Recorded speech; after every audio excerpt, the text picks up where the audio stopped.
qu'il y a une crise dans l'agriculture, donc il y a une crise globale. Cette crise globale, c'est la crise de mutation d'un modèle de développement qui, aujourd'hui, avec les énergies fossiles, est arrivé au bout de ce processus. Élèves et étudiants de Limousin et des Vasés se retrouvent ce matin pour parler agroécologie et politiques agricoles par celui qui fut 5 années durant ministre de l'Agriculture de François Hollande, un ministre titulaire d'un BTS de la filière. Il reste plein de souvenirs d'abord, et puis un engagement qui m'a conduit à devenir un ministre de l'Agriculture et à rester passionné par les questions agricoles, même si depuis j'ai fait aussi beaucoup d'autres choses. J'ai regardé la société dans sa globalité, pas uniquement par le prisme de l'agriculture, même si l'agriculture reste un enjeu important. Le monde agricole dans son ensemble doit se renouveler en production, mais plus encore dans les niveaux supérieurs d'ingénieurs ou de vétérinaires, par exemple.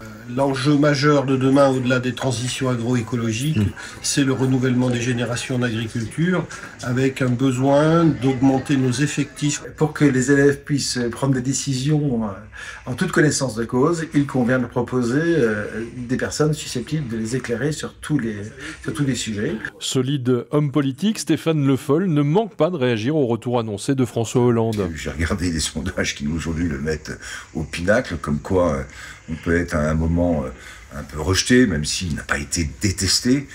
Moi, après, ce que je pense, pour la gauche en tout cas, et de manière générale pour la démocratie, c'est qu'il nous manque maintenant un vrai travail sur l'analyse de la société telle qu'elle est, les perspectives qu'on veut lui donner, et qu'on arrête ces débats qui sont souvent des vieux débats, des vieilles discussions sur l'union de la gauche, sur qu'est-ce qu'il faudrait faire pour être rassemblé, tout ça. Il y a d'abord quelle est l'analyse qu'on fait de la société, comment on veut la changer, qu'est-ce qu'on veut lui donner comme perspective. Ça manque, et je crois que c'est ça le travail qu'il y a à faire aujourd'hui.